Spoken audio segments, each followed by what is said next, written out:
इससे बड़ी खबर बताते हैं आपको। कृषि कानून के विरोध में अड़े हैं किसान।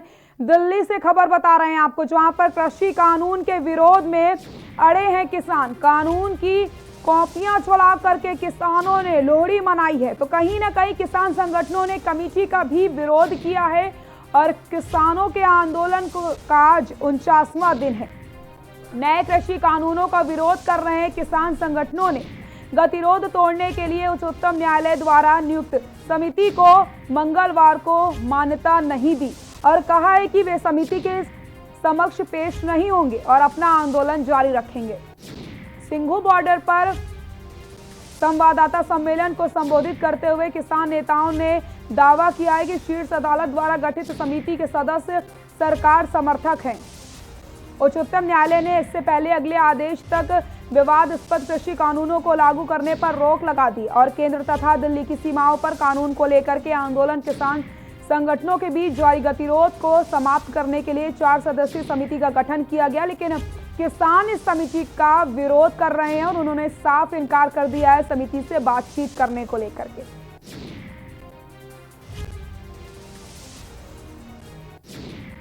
इसी खबर पर ज्यादा जानकारी के लिए हमारे दिल्ली ब्यूरो चीफ अमित दुबे हमारे साथ लाइव जुड़ चुके हैं। अमित, सरकार और किसानों के बीच जो गतिरोध तोड़ने की कोशिश की गई, समिति को जो बनाने का फैसला लिया गया, लेकिन जो किसान हैं वो इसका विरोध कर रहे हैं। देखिए, कल जो प्रेस कॉन्फ्रेंस हुई सिंघू बॉर्डर पे, वहां पे किसानों ने स्पष्ट कर दिया कि सरकार कहीं ना कहीं कोर्ट के माध्यम से उनके आंदोलन को खत्म करने की कोशिश कर रही है, लेकिन वे ऐसा नहीं होने देंगे और यही वजह है कि उन्होंने कहा कि आंदोलन जारी रखा जाएगा। कमेटी की जहां तक बात है, सरकार भी कमेटी की ही बात कर रही थी। पहली बैठक में ही सरकार ने जो विज्ञान भवन हुई थी और उस विज्ञान भवन की बैठक में सरकार ने सुझाव दिया था एक समिति बना देते हैं, आपके लोगों को भी इसमें रख देते हैं और समिति जो रिपोर्ट देगी उसके अनुसार कानून में जो भी संशोधन होंगे वो किए जाएंगे। वही चीज सुप्रीम कोर्ट ने भी की है। हालांकि सुप्रीम कोर्ट अपनी निगरानी में ये जांच करवा रहा है और सबसे बड़ी चीज की सुप्रीम कोर्ट ने चूंकि स्टे भी किया है कानून को, फौरी राहत किसानों को जरूर दी है, लेकिन किसान इससे संतुष्ट नहीं है। किसानों का कहना है कि सुप्रीम कोर्ट को चाहिए था कि तीनों कानून तुरंत रद्द कर दे, क्योंकि लगातार आंदोलन में किसान जमे हुए हैं और ऐसे में मुश्किल ये है कि जो कमेटी बनी है उन कमेटी में उस कमेटी में जो 4 लोग रखे गए हैं उनके ऊपर भी किसान आरोप लगा रहे हैं कि वही लोग हैं जो मार्केटिंग व्यवस्था को बढ़ावा दे रहे हैं, मार्केटिंग व्यवस्था के समर्थन में, यानी ये लोग किसानों के समर्थन में नहीं है। तो जाहिर तौर पे ऐसे लोगों से न्याय की उम्मीद नहीं की जाती है। और जो आज कॉपी जलाने की, कृषि कानून बिल की जो आज कॉपियां जलाएगी, पहले से प्रस्तावित थी, किसानों ने पहले से अनाउंसमेंट कर रखा था कि 13 तारीख को लोहड़ी का जो पर्व होता है उस पर्व पे कृषि कानून की कॉपियां जलाई जाएंगी और उन्हीं कॉपियों को आज जलाया गया है। लगातार जो है किसान जो रणनीति बना के चल रहे हैं उसी रणनीति को अंजाम दे रहे हैं।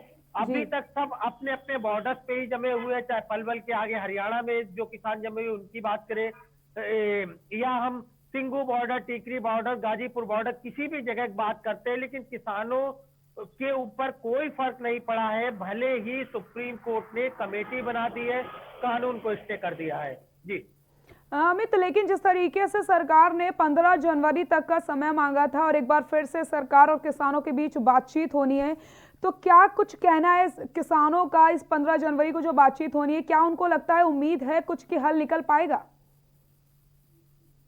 सरकार ने भी पिछली बैठक की अगर बात करें तो सरकार ने 2 टूक कहा था कि किसान कोई और विकल्प लेके आए, यानी किसान सिर्फ एक ही विकल्प दे रहे हैं कि तीनों कृषि कानून रद्द किए जाए। सरकार ने उसे लेके मना कर दिया है। अब क्या किसान कोई और विकल्प लेके आते हैं?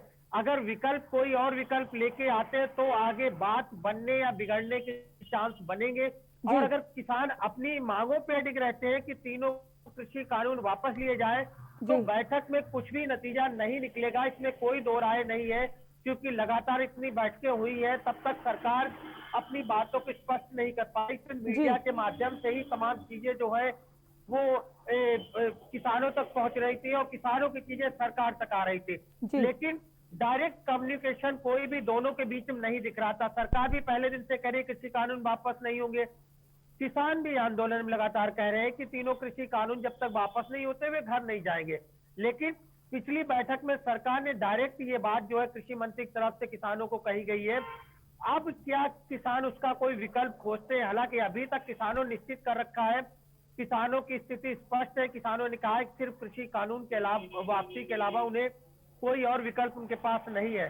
तो अगर कोई विकल्प नहीं होता तो कल की बैठक भी बेनतीजा रहेगी, इसमें कोई दो राय नहीं है। और अगर आज किसान को इसका हल समाधान खोजते हैं तो जी। बात आगे बढ़ सकती है। दूसरा कि जो कमेटी बनाई गई वो कमेटी सरकार के लोगों से भी मिलेगी और किसानों से भी मिलेगी। जी। और जो रिपोर्ट तैयार होगी 2 महीने के अंदर, 2 महीने का जो वक्त है वो 2 महीने के अंदर जो रिपोर्ट तैयार होगी वो पहले सुप्रीम कोर्ट में पेश की जाएगी।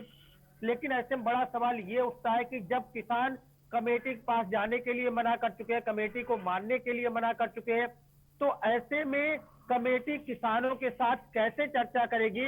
और सुप्रीम कोर्ट ने जिस गतिरोध को तोड़ने की कोशिश की है वो गतिरोध कैसे दूर होगा? जी जी अमित, लेकिन जिस तरीके से सरकार और किसानों के बीच लगातार गतिरोध बढ़ रहा है और जैसे कि आपने बताया कि अगर 15 जनवरी को कुछ हल नहीं निकलता है, जो बातचीत अब होने वाली है, तो क्या 26 जनवरी की जो तैयारी किसान कर रहे हैं उसमें क्या कुछ देखने को मिल सकता है कि इस रणनीति पर किसान काम करेंगे? क्योंकि दिल्ली में काफी सुरक्षा होती है 26 जनवरी को। देखिए, सबसे बड़ी चीज जब किसान दिल्ली के लिए कूच कर रहे थे, शुरुआती कूच कर रहे थे दिल्ली के लिए 26 नवंबर को, उस समय ही दिल्ली पुलिस ने रोक दिया था। जी। तो ऐसे में इस बात का कोई चांस नहीं है कि किसान जो है वो ट्रैक्टर लेके दिल्ली के अंदर प्रवेश कर पाएंगे। हालांकि इस बात को सुप्रीम कोर्ट ने भी कहा है कि इस तरह की चीजें जो है वो नहीं होगी। सुप्रीम कोर्ट के भी मामला संज्ञान में और ये बात भी कही गई थी, दिल्ली पुलिस ने भी अपनी बात सुप्रीम कोर्ट में रखी थी। दूसरी बड़ी चीज कि चूंकि अभी 26 जनवरी के लिए वक्त है, किसान जरूर दावा करे 26 जनवरी परेड में जाने के लिए, ट्रैक्टर्स की रैली के लिए।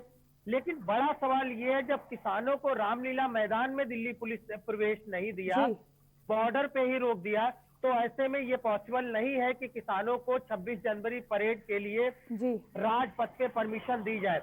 जाहिर तौर पर किसान की मंशा जरूर है इस तरह की, लेकिन ऐसी मंशा नहीं लगता कि यहाँ पे कामयाब हो पाएगी। दूसरी कि 26 जनवरी पे वैसे भी ऑफिशियल छुट्टी हो दिल्ली में अनाउंस की जाती है, हर तरह की चीजें जो है वो यहाँ पे क्लोज हो जाती है। चाहे ऑफिसेज की बात करें, बसों की बात करें, तमाम सारी चीजें जो है वो मॉर्निंग में क्लोज रखी जाती है, जिससे कि 26 जनवरी की परेड को लेके कोई रुकावट ना आए और पूरी तरह से तमाम इलाके जो है वो सील कर दिए जाते हैं, आम लोगों के जाने के लिए नहीं होते।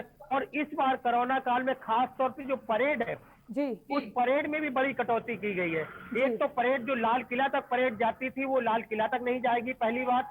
दूसरी बात, जो संख्या 25,000 से ज्यादा होती है उस संख्या को भी पहले ही सीमित किया गया है, जब किसानों ने इस बात का अनाउंसमेंट नहीं किया था कि वो राजपथ पे जाएंगे, 26 जनवरी परेड में हिस्सा लेंगे। ऐसे में अब उनकी संख्या भी कम की गई है।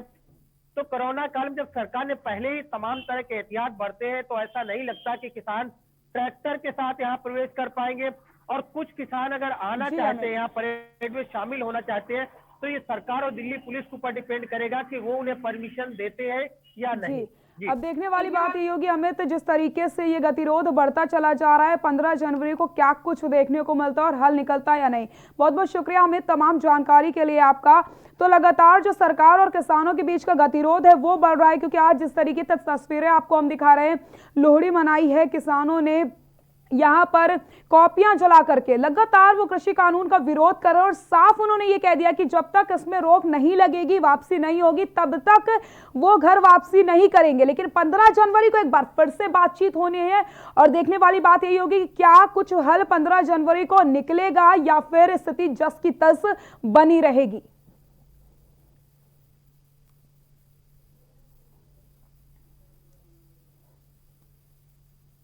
गोंडा से बड़ी खबर बता